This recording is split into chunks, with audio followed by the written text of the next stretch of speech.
हत्याकांड की गुत्थी सुलझाने के लिए पुलिस ने एसआईटी का भी गठन कर दिया। गोगा मेडी की हत्या 2 दिन पहले जयपुर में उनके घर पर कर दी गई थी और जिस अस्पताल में उनका शव रखा गया था उसके बाहर हत्याकांड से नाराज लोग धरने पर बैठे थे। इसी दौरान गोगा मेडी की पत्नी शीला शेखावत ने शूटरों के मारे जाने तक धरना खत्म नहीं करने का ऐलान कर दिया और ये साफ कर दिया कि वो अपने पति की हत्या का बदला हर हाल में लेकर रहेंगी। हालांकि पुलिस ने 72 घंटे के अंदर हत्यारों को गिरफ्तार करने का भरोसा देकर धरना खत्म करवा दिया। इस मामले में गोगा मेडी की पत्नी की तरफ से दर्ज कराई गई एफआईआर में राजस्थान के पूर्व मुख्यमंत्री अशोक गहलोत और राज्य के डीजीपी का नाम शामिल है। आरोप है कि खुफिया जानकारी होने के बाद भी गहलोत सरकार ने जानबूझकर गोगा मेडी को सुरक्षा नहीं दी थी और इसी वजह से उनकी हत्या हो गई।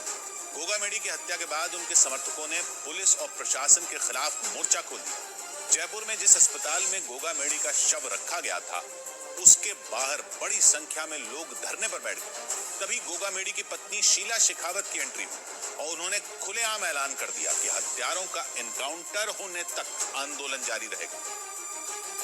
क्योंकि सुखदेव सिंह गोगा मेडी की हत्या के बाद लोगों का गुस्सा 7वें आसमान पर पहुंच गया था। पूरी प्लानिंग के साथ आए शूटरों ने गोगा मेडी को संभलने तक का मौका नहीं दिया था। राष्ट्रीय राजपूत करनी सेना के अध्यक्ष की हत्या से पूरे जयपुर में हाहाकार मच गया। खासकर राजपूत समुदाय के लोगों ने पुलिस और प्रशासन के खिलाफ मोर्चा खोल दिया। बड़ी संख्या में लोग अस्पताल के बाहर धरने पर बैठ गए जहां गोगा मेडी का शव रखा गया था। इसी दौरान वहां एंट्री हुई गोगा मेडी की पत्नी शीला शेखावत की।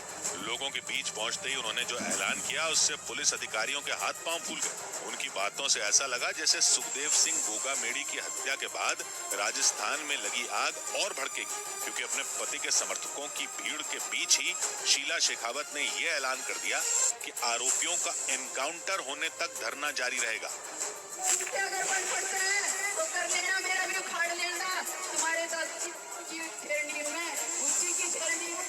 तुम्हें देख लूंगी मैं, ठीक है? जब तक हमारी मांग पूरी ना हो आप लोगों के लिए नहीं होगा। ये वादा करिए आप लोग मुझसे कि जब तक उनका एनकाउंटर नहीं हो जाता आप हिलोगे नहीं। मतलब शीला शेखावत ने साफ कर दिया कि गोगा मेडी की हत्या का बदला वो हर हाल में लेकर रहेंगी। इसी वजह से ये अटकलें लगाई जाने लगी कि राजस्थान में और खून खराबा हो सकता है। हालांकि कई दौर की बातचीत के बाद गोगा मेडी की पत्नी शीला शेखावत धरना खत्म करने के लिए तैयार हो गई। इस मामले में शीला शेखावत की तरफ से एफआईआर दर्ज करवाई गई और उस एफआईआर में राजस्थान के पूर्व मुख्यमंत्री अशोक गहलोत और डीजीपी का भी जिक्र किया गया और दोनों पर गोगा मेडी को सुरक्षा देने में लापरवाही बरतने का आरोप लगाया गया। शीला शेखावत की तरफ से दर्ज की गई एफआईआर में यह दावा किया गया कि गोगा मेडी ने 24 फरवरी, 1 मार्च और 25 मार्च को अशोक गहलोत और डीजीपी उमेश मिश्रा को चिट्ठी लिखी। आरोप है कि 3 बार सुरक्षा मांगने के बाद भी उन्हें सुरक्षा नहीं दी गई और इसी वजह से उनकी हत्या कर दी गई। मतलब शीला शेखावत ने अपने पति की हत्या के लिए गहलोत और डीजीपी उमेश मिश्रा को जिम्मेदार ठहरा दिया। इनके अलावा एफआईआर में रोहित राठौड़, नितिन फौजी, गैंगस्टर संपत नेहरा, गैंगस्टर रोहित गोदारा और लॉरेंस गैंग के कई बदमाशों के नाम। पुलिस ने 72 घंटे के अंदर आरोपियों को गिरफ्तार करने का भरोसा दिया। इसी के बाद शीला शेखावत ने धरना खत्म करने का ऐलान किया। आपको भी पता है कि गीदड़ों ने शेर का शिकार किया है, उस शेर का जो हमारे समाज को जगाया, जिसने इस समाज को एक जाजम फैला दिया। क्या आप लोग उसकी शहादत को ऐसे ही जाने दोगे? लोगों के बीच उन्होंने ये भी घोषणा की कि अगर 72 घंटों में आरोपी नहीं पकड़े गए तो एक बार फिर आंदोलन शुरू कर दिया जाएगा। हालांकि इस हत्याकांड को हुए 48 घंटे से ज्यादा का वक्त गुजर चुका है, लेकिन इसके बाद भी पुलिस को दोनों शूटरों के सुराग तक नहीं मिल सके।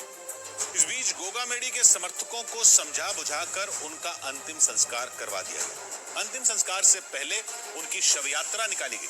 सुखदेव सिंह की हत्या के खिलाफ जारी धरने के खत्म होने के बाद उनके शव को अंतिम संस्कार के लिए ले जाया गया, लेकिन उससे पहले गोगा मेडी के समर्थकों ने उनकी शव यात्रा निकाली। इस दौरान उस एम्बुलेंस को फूलों से सजाया गया और उसमें गोगा मेडी के शव को ले जाया गया। शव यात्रा के दौरान उस एम्बुलेंस के पीछे गाड़ियों का लंबा काफिला नजर आया और जैसे जैसे वो काफिला आगे बढ़ा, गोगा मेडी के समर्थकों ने शव यात्रा पर फूल फेंकने शुरू कर दिए।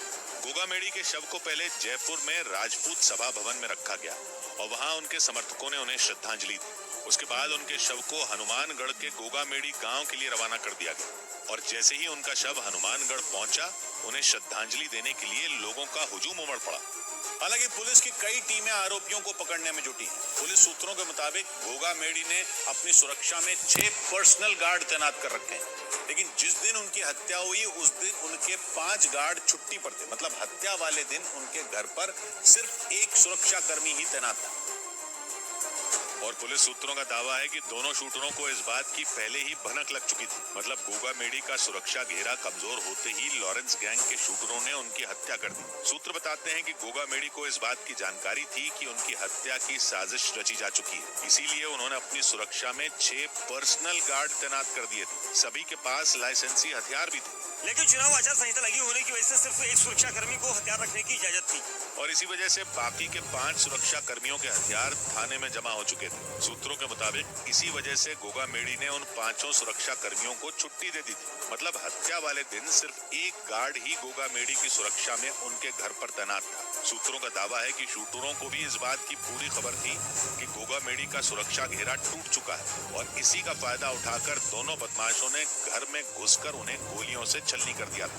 और पुलिस सूत्रों का यह भी दावा है कि शूटरों ने वारदात को अंजाम देने के लिए 5 दिसंबर का दिन सोच समझकर तय किया था, क्योंकि उससे पहले राज्य में चुनाव की वजह से पूरे शहर में चप्पे चप्पे पर पुलिस के जवान तैनात थे और इसी वजह से लॉरेंस गैंग के दोनों शूटर किसी तरह का कोई चांस नहीं लेना चाहते थे।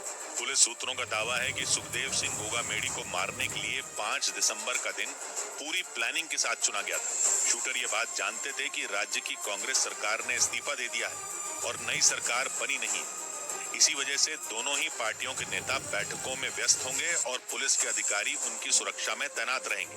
ऊपर से आचार संहिता की वजह से गोगामेड़ी के लाइसेंसी हथियार थाने में जमा थे और वो वापस नहीं लिए गए थे। इससे उनका सुरक्षा घेरा कमजोर हो चुका था। शूटर इस बात से भी वाकिफ थे कि चुनावी नतीजे आने के बाद लंबी ड्यूटी से थक चुकी पुलिस शहर की सुरक्षा में थोड़ी ढील बरतेगी।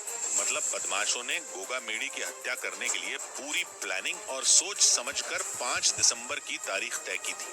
हुआ भी कुछ ऐसा ही। चुनाव के नतीजे आने के बाद शहर से पुलिस की सुरक्षा जैसे ही कम हुई, शूटरों ने गोगामेड़ी की हत्या कर दहशत फैला दी। और तो और पुलिस सूत्रों का यह भी दावा है कि गोगामेड़ी के नजदीक जाने के लिए शूटरों ने वारदात से कुछ देर पहले ही 2 साफे यानी 2 पगड़ियां खरीदी थी। इसका पता तब चला जब जांच के दौरान नवीन शेखावत की गाड़ी से पुलिस को 2 साफे मिले, क्योंकि दोनों हत्यारे ये जानते थे कि सम्मान करने के बहाने सुखदेव सिंह गोगामेड़ी के पास पहुंचा जा सकता है। असल में गोगामेड़ी घर पर अक्सर लोगों से घिरे रहते थे। सम्मान करने और मिलने के लिए काफी संख्या में लोग उनके पास आते थे। इसी वजह से शूटरों ने भी नवीन शेखावत का इस्तेमाल कर गोगामेड़ी को शादी में बुलाने का बहाना बनाया। पास पहुंचने के लिए आरोपी 2 नए साफे खरीद कर भी लाए थे, ताकि सम्मान के बहाने गार्ड या उनके किसी करीबी को उन पर शक न हो। और पुलिस के सूत्र ये भी बताते हैं कि गोगामेड़ी हत्याकांड राजस्थान के सीकर में हुए गैंगस्टर राजू ठेठ हत्याकांड से मिलता जुलता है। बताया जाता है कि सेल्फी खींचने के बहाने शूटर राजू ठेठ के करीब गए थे और फिर घर के बाहर ही हत्या कर भाग निकले थे और उसी की तर्ज पर लॉरेंस गैंग ने गोगामेड़ी को भी मारने का प्लान तैयार किया था। नजदीक जाने के लिए कुछ घंटे पहले ही शूटरों ने 2 साफे भी खरीदे थे। हालांकि दोनों बदमाश जब गोगामेड़ी से मिलने गए थे तब साफे उनके